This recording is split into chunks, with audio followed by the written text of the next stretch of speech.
Hey, what's up everybody? So today I wanted to do just a really quick video about really dense tunes. So what do I mean by that? Tunes with a lot of chord changes.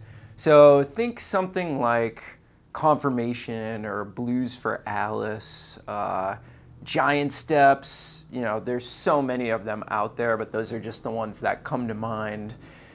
A lot of changes, right? Like most of the chord changes are happening every 2 beats. And the other killer thing about these tunes is that they move by really quickly, generally.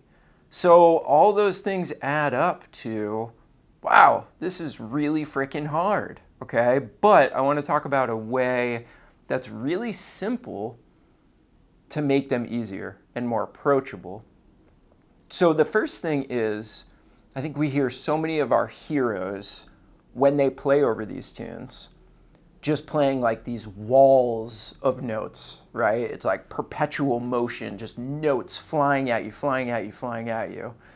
So naturally, when you start to approach these tunes, you want to play like that, right? So you hear somebody playing over Confirmation and it's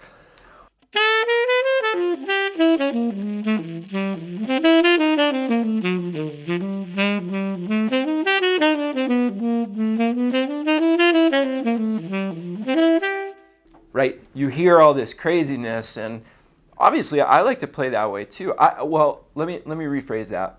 I like to have the ability, the option to play that way if I want to, if my solo is going there, right? But here's the thing. We can play over these tunes with a lot less notes. Like we don't have to fill up every measure with notes.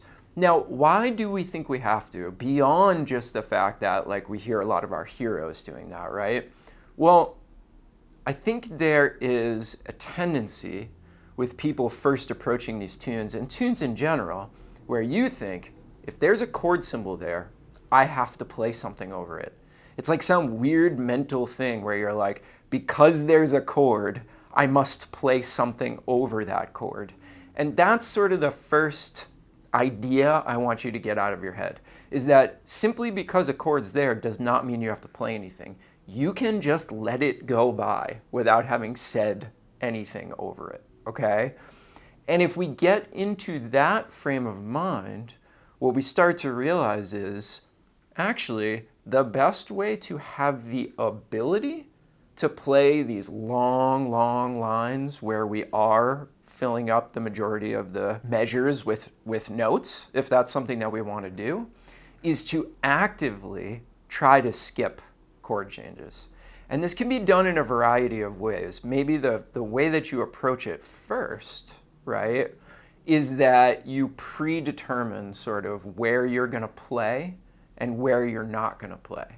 So if we were playing over Confirmation, it's like as soon as we hit measure 2, we want to play all the way to measure 5 because it's just that cascade of chord symbols, right? So I think some of us think, myself included, once we start playing over that, we damn well better play over the entire thing, right? We better fill up that whole space. But you don't have to. And this can be a great way. So for instance, the third measure of Confirmation, that can be one where we never really work on what we want to play because it's sandwiched in between measure 2 and measure 4. And we always think, well, once I start, I got to keep going. And then measure 3 just becomes this sort of like afterthought, like a connecting point to measure 4 that comes after measure 2, right? But by actually planning where we might not play, we could actually zoom in on measure 3 if we wanted to and really start to get some stuff together over that measure. That's going to come back in so handy when we do allow ourselves to play, okay? So what if I were to do this? What if I were to play over measure 1, then I'm going to rest over measure 2 for the most part, okay? I'm not going to play straight through it. And then I'm also going to rest in measure 4. So really I'm isolating just measure 1 and measure 3. And I'm trying not to play in the other 2 bars In the second half of the A section, I'll kind of do whatever I want, but I am going to leave it pretty spacious. Let's see what that sounds like. 1, 2, I want to. Anyway.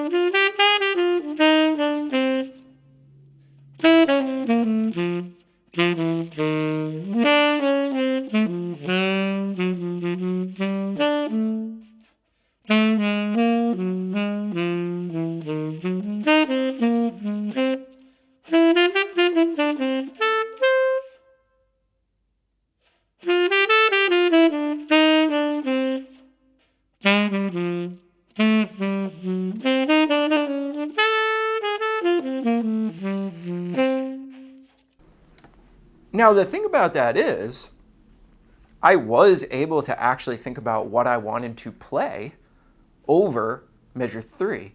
And I think for that reason, probably what I played over measure 3 was a lot better than if I was just trying to get all the way from 2 to 5, right? It still sounds good, doesn't it? So that's proof. Actually, it might, before I go into my next thought, it might actually sound better. Because what we don't typically hear is people actually exercising some restraint on these types of tunes. You might go, wow, that was really refreshing to hear somebody play over chord changes like confirmation and not fill up every single measure with notes, right? I remember watching this thing with George Garzone, and he said when he would go to the jam sessions, and you would hear, like 5 musicians play these like 10 chorus solos, just like every single, measure, just shredding to the utmost degree. When it got time for him to solo, he would step up and he would just play like a whole note and then wait a bunch of measures, play like another whole note. And he said like everybody, what is this? Everybody started paying attention. Top secret Garzone secrets. So this could actually be a great way to sort of set yourself apart on tunes like this. So you could start to plan out where you want to play, where you are going to rest, what you're going to include, what you're going to leave out. But then after you do that, I think a great way is to not plan anything except to tell yourself, I'm going to leave a little bit more space in this than what my instincts tell me to do, right? And that will just kind of like reset everything. You'll be playing all this stuff that's not just like your pre-programmed material, because your pre-programmed material will just get like cut off when you go, oh yeah, I got to use space, cut off. Now your pre-programmed material is gone. And when you come back in, maybe you come back in a place where you're like, wow, I've never worked on it from this particular point before, okay?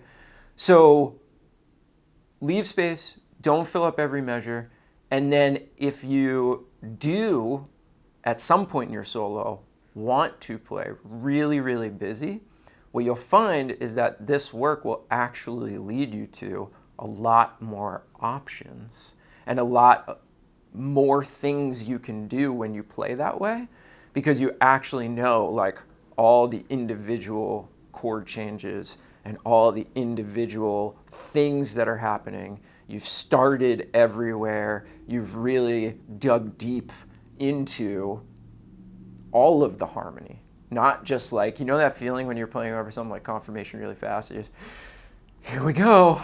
I hope I can hang on without completely crumbling. That feeling will go away a little bit because you'll have such command. And you'll feel comfortable that when you start to feel it fall apart, when you start to feel your legs going out from underneath you, all you have to do is stop playing. Gather yourself and start again. And that's a great way to save those times that we've all been through. Man, now I'm thinking about some times in my life where I've completely just crumbled and how this could have saved me. So let me know what you think. I'm going to close out by playing a little bit over confirmation.